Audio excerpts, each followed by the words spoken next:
Olá, pessoal! Me responde uma pergunta. Vocês já sofreram muito por amor? Quis morrer de amor? Aquela pessoa se tornou algo assim inalcançável? Bem-vindo! Você é uma pessoa romântica.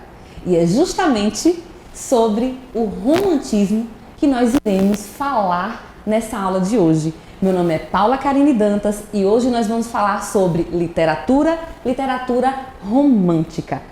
E o que foi o romantismo, né? O romantismo foi um período literário, um período histórico literário do século XIX, ali iniciando no século XIX, em que os rumos artísticos da Europa alastram o desejo de liberdade pelo Ocidente.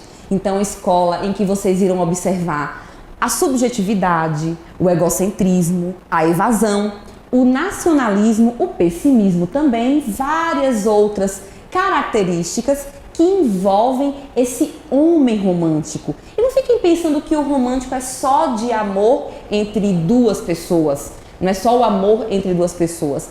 Pode ser o amor à pátria, por exemplo, né? Amor às causas sociais. Ou seja, o homem romântico, ele é um apaixonado.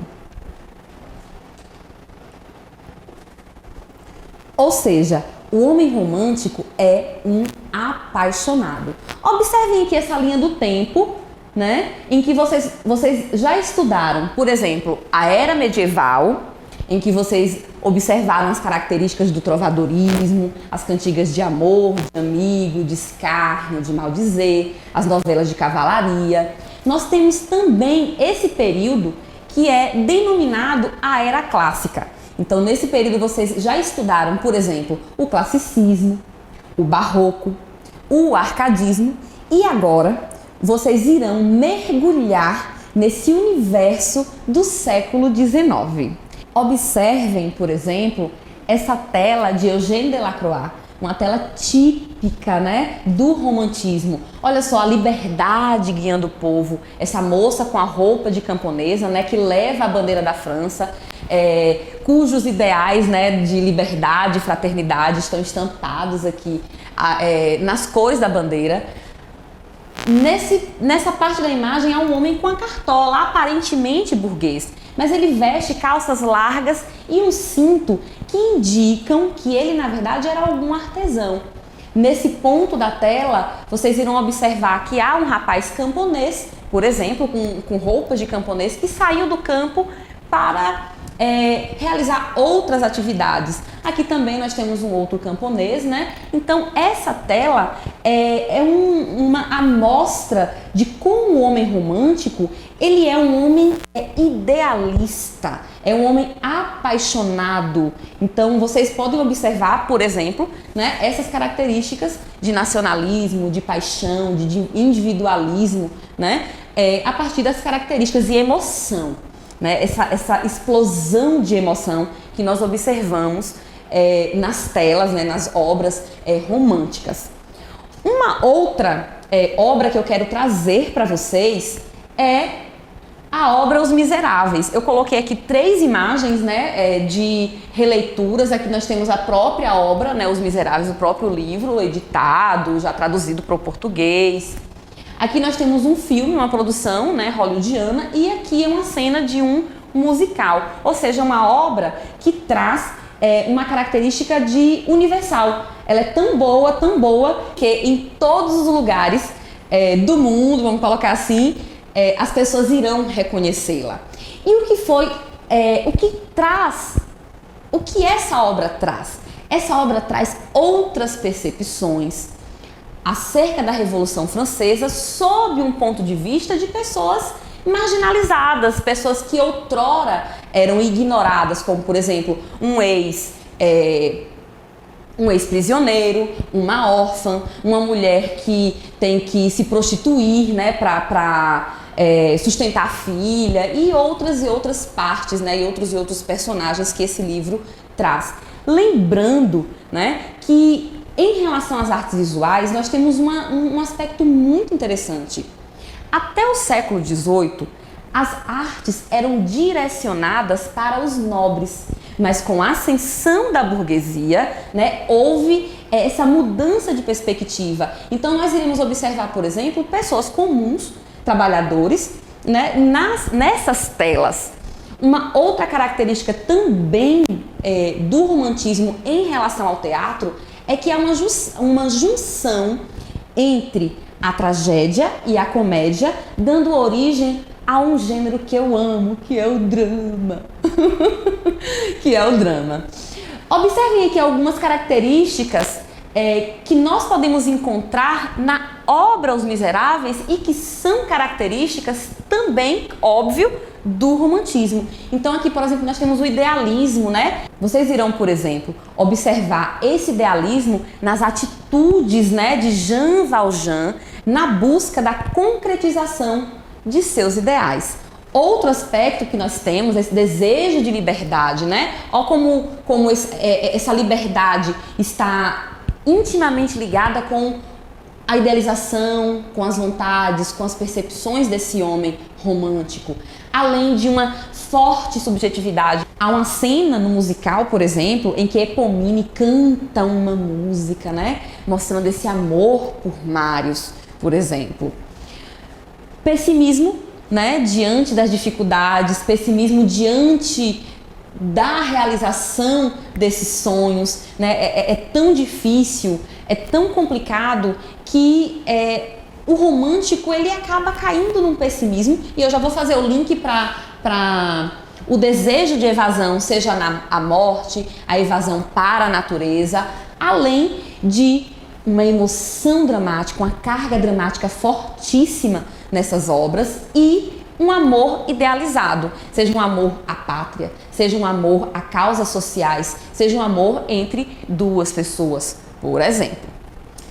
Certinho, pessoal, a partir desse slide aqui, eu vou mostrar para vocês quadros construtivos em relação à literatura do período clássico e à literatura romântica, como, por exemplo, vocês podem observar que a classe dominante nas obras clássicas era a nobreza. Já no romantismo, com a ascensão da burguesia, né, a Revolução Francesa foi um movimento da sociedade contra a monarquia, né, contra os abusos de poder da monarquia. Então, aqui na classe dominante do romantismo é a burguesia, né? Ou seja, jovens de classe média ou popular que amam, odeiam, lutam, os heróis romanescos, enquanto no período clássico nós temos deuses nobres, soberanos, heróis clássicos geralmente pertencem a um mundo diferente do cotidiano, né? Então olha só como é diferente o homem da literatura romântica e o homem da literatura clássica em relação ao seu status social. Outra diferença é que na estética clássica nós iremos observar a objetividade, né? Enquanto na estética romântica vocês irão observar a subjetividade. E o que é a subjetividade, né? Ele recusa formas poéticas, ele usa versos livres, adota heróis grandiosos, geralmente personagens históricas, como a gente vai observar, por exemplo, na nossa literatura brasileira, esse índio com essas características medievais, né? E esses heróis, eles têm um estilo de vida como, por exemplo, uma vida trágica, amantes recusados, patriotas exilados, ao contrário das personagens aqui que estão envolvidas dentro das obras clássicas, que serão, por exemplo, heróis que representam valores sociais, como aqui nós temos uma referência à mitologia, à antiguidade, e o autor clássico ele procura trazer a verossimilhança para dentro dos textos. E o que é a verossimilhança? É quando eu tenho algo da realidade inserido na ficção, ok? Outras características. Enquanto na estética clássica nós temos a razão, em contrapartida, na estética romântica nós temos o sentimento. A razão resulta de um equilíbrio, né? De uma moderação, da racionalidade, evitar excessos, incoerências. Já no romantismo, Sentimento, o amor, né? Eu já falei que o amor à pátria, amor às causas sociais, amor entre pessoas. E aqui a gente vai observar um mundo de fantasias, a gente vai observar que há uma exaltação em relação aos sentidos, tudo é voltado para o impulso, né? Então, sentimento, explosão, fogo. Temos mais. A estética clássica trabalha com a universalidade, né, em relação aos temas. Então é por isso que é colocado aqui contemporaneidade. O que significa isso? A recorrência ao passado serve somente para a captação de modelos clássicos greco-romano, porque eles representam o cotidiano, o dia a dia, dentro de uma razão, né, dentro de uma objetividade. Em contrapartida, nós temos o homem romântico, que é um homem voltado à história. Então ele se volta ao período medieval. Então olha só, evasão no tempo, remetendo à Idade Média, berço das nações europeias, que é o medievalismo, ou evasão no espaço para regiões selvagens, né, a natureza, de povos contaminados pela civilização. Nós ainda iremos abordar a questão do mito do bom selvagem, né, de Jean-Jacques Rousseau, e que está aqui, os povos não contaminados pela civilização. Só para que mito é esse? Em que o homem nasce perfeito e a sociedade o corrompe. Mais algumas características. Nós temos aqui, dentro da estética clássica, o otimismo. Então, observe que nesse período, o início do período clássico, né, moderno, eu falo clássico porque a estética é clássica, mas o período que inicia no classicismo é considerado o período moderno, ok? Para vocês não confundirem. Então, aqui, nós observamos que o homem ele está em expansão, né, de territórios, de conhecimento, de mercadoria, de tecnologia. Então ele está otimista em relação ao futuro, em relação a ele se colocar enquanto protagonista da sua vida. Então aqui, por exemplo, concepção tão idealizada da realidade que sempre apresenta seu lado bom e prazeroso. Mesmo quando critica a sociedade, o objetivo do autor clássico é corrigir seus defeitos. Há um efeito moralizante na obra. Principalmente quando nós falamos sobre o barroco. Por exemplo, os sermões do padre Antônio Vieira, que eram sermões moralizantes. Eu falei do barroco, mas nós temos no humanismo, né, os textos de Gil Vicente, né, o teatro de Gil Vicente, que nós observamos nele também textos moralizantes, como, por exemplo, o Alto da Barca do Inferno. Já na estética romântica, o pessimismo é quem domina. Eu quero morrer de amor, eu quero morrer, não vou conseguir realizar meu sonho, vou beber, vou morrer. Vou pro bar beber e morrer de tuberculose. Ok, então o pessimismo é a impossibilidade de realizar um sonho absoluto. Eu não consigo realizar o sonho de ter uma pátria assim, assim, assado, ou de regressar à minha pátria. Eu não tenho condições de ver meu sonho realizado em relação à abolição da escravidão. Então, esse homem, ele evade, né? Ele fica pessimista, primeiro, pessimismo. Depois, quando o pessimismo tomou conta, ele evade para a natureza, para a morte. Ainda temos o culto ao real, né? Estávamos falando anteriormente sobre a objetividade, a razão e lógico que o culto tem que ser ao real. E o que é esse culto ao real? Um dos princípios é a verossimilhança, que eu falei para vocês anteriormente, que é algo da realidade, do cotidiano, dentro de uma obra ficcional, por exemplo. Então, as ações inventadas são tão vinculadas ao real que é possível dar crédito a elas, né? Mesmo quando há episódios mitológicos, os mitos também têm características humanas. Já no romantismo, o culto ao fantástico, ao subjetivo, né? Ao que está ali, ao que a ciência não pode explicar, por exemplo. E aqui nós temos o homem romântico, ele escreve, né?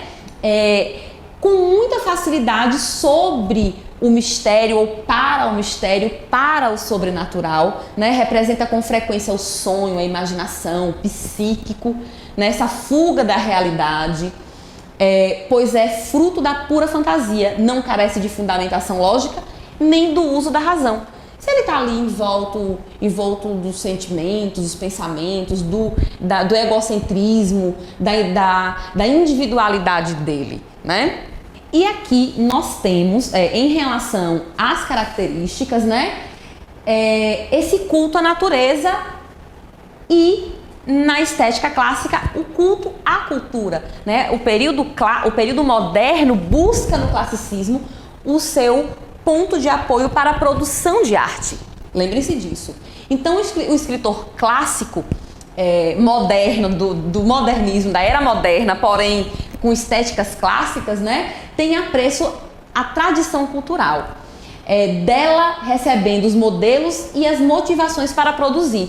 Em contrapartida, já é a terceira vez que eu falo essa palavra, o culto à natureza, né, em que o escritor é fascinado pela natureza e é atraído pelas montanhas, pela paisagem, pelas cachoeiras, né, pelas trilhas, enfim.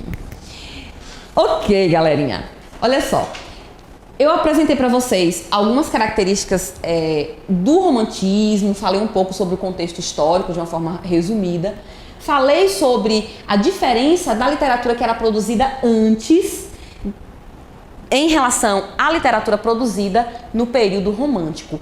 Agora, eu vou falar sobre um aspecto importante dentro das obras românticas, que é a retomada ao medievalismo e ao mistério. Observem aqui, por exemplo, olha só, bom tempo foi o da outrora, quando o reino era cristão, quando nas guerras de mouros era o rei nosso pendão. Observem aqui, por exemplo, né, que há um embevecimento, né, uma vaidade,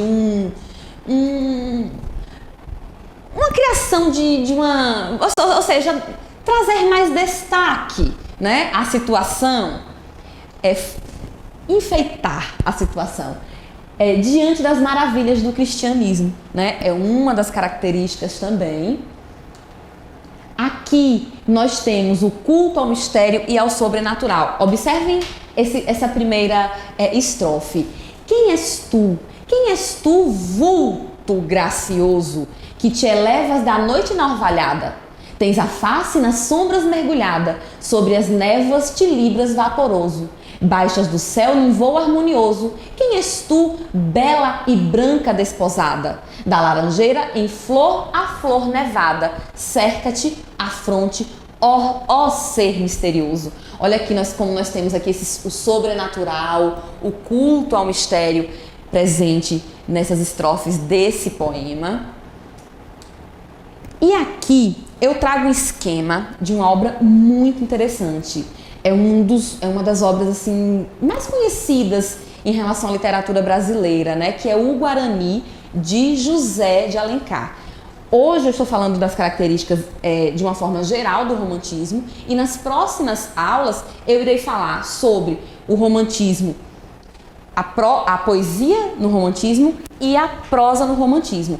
O livro O Guarani, por exemplo, representa uma literatura histórica indianista do escritor José de Alencar. E o que a gente encontra, né, nessa obra? Nós temos a história de Dom Antônio de Maris, que é um fidalgo português, que entende-se que ele tenha participado da fundação do Rio de Janeiro. Então, Portugal está sob domínio da Espanha nessa época, e o Dom Antônio de Maris, ele recebe essas terras de Mendiçá, vem para o Brasil, estabelece sua família e sua fortaleza, né? Então aqui, quando eu falo de fortaleza, né, eu vou falar um pouco desse movimento romântico, dessas características românticas dentro da obra. Então já falei de Dom Antônio de Maris, né, que é uma espécie de senhor feudal.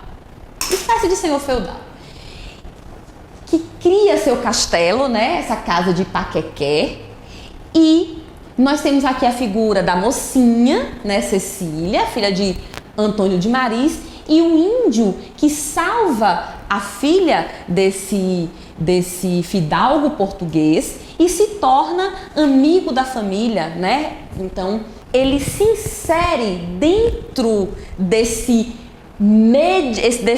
feudo de Dom Antônio de Maris. E nessa história, aqui vocês podem observar a palavra vassalagem. O que seria essa vassalagem?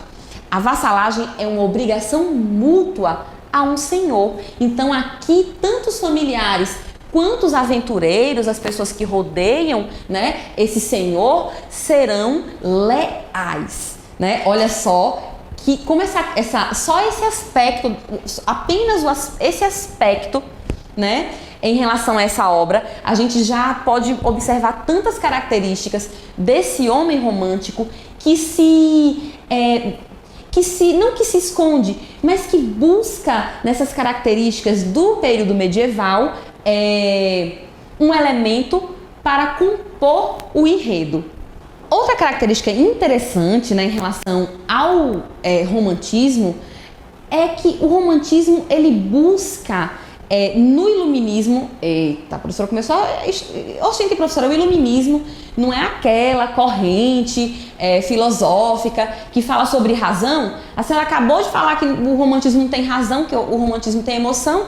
Olha só, mesmo rejeitando o racionalismo, o romântico colhe do movimento iluminista aquele mito do bom selvagem de Jean-Jacques Rousseau, né, em que a gente tem aqui, por exemplo, em obras de Gonçalves Dias, em obras de José de Alencar, que escreveram numa perspectiva indianista, esse selvagem, né? Então, esse selvagem com características de um homem medieval. E o mito do bom selvagem de Rousseau é o homem que nasce bom e a sociedade o corrompe. Olha só. Meu canto de morte, guerreiros ouvi, sou filho das selvas, nas selvas cresci, guerreiros descendo da tribo tupi. Ô, bicho bom! Da tribo pujante que agora anda errante, por fado inconstante, guerreiros nasci. Sou bravo, sou forte, sou filho do norte, meu canto de morte, guerreiros ouvi. Olha que... Eita, menino! Eu fico arrepiada até com um poema de índio. Imagine um poema de Cecília Meirelles, de Drummond, de Fernando Pessoa. É depressão, um final de semana, é brincadeira. Beleza. Ó, esqueçam aqui, viu, a cena do filme... Como que é a produção? Lagoa Azul, que segundo a produção é a primeira versão, mas a gente tem aqui esse mito do bom selvagem, né, do homem e da mulher que lutam ali na selva, naquele local paradisíaco, né, a gente tem uma história em que há um clímax da chegada, não sei se é um ou se é o dois, da chegada do pessoal de fora, do homem branco, e que eles também são brancos, né, eles foram parar na Ilha Ó, deleta essa história de Lagoa Azul, vou até tirar essa imagem daqui. Foi! Ok! Oh, meu Deus! Olha só, vocês sabem que a Revolução Francesa foi um movimento de luta pela liberdade, né? De um povo burguês em ascensão contra os mandos e desmandos de uma monarquia, né? E aqui, vocês podem observar, nesse trecho dessa canção, né, de Ricardo Nash, eu durmo e vivo ao sol como um cigano, fumando meu cigarro vaporoso, nas noites de verão namoro estrelas, sou pobre, sou mendigo, sou ditoso. Olha que homem livre. Agora observem esse poema aqui de Castro Alves, né? Quebraram-se as cadeias, é livre a terra inteira, a humanidade marcha com a Bíblia por bandeira, são livres os escravos, querem empunhar a lira. Olha como o tema de liberdade também está presente aqui, né? Primeiro porque aqui é um poema do romantismo, mas o que a gente observa? Que dentro de uma música nós encontramos também essa liberdade, essa vontade, né? de esse desejo pelo free, pelo livre. Então até aqui Até aqui, vocês podem observar as características do romantismo. Então, nós temos visão do mundo centrada no indivíduo, na individualidade dele. Nós temos aqui A união em relação ao teatro, a união da tragédia e da comédia, né, caracterizando o drama. Lembrando que nas artes visuais, o homem, né, o artista, ele pinta, começa a pintar pessoas comuns, trabalhadores, uma vez que a arte no período clássico era destinada aos nobres, à igreja. O cavaleiro medieval como símbolo da nação.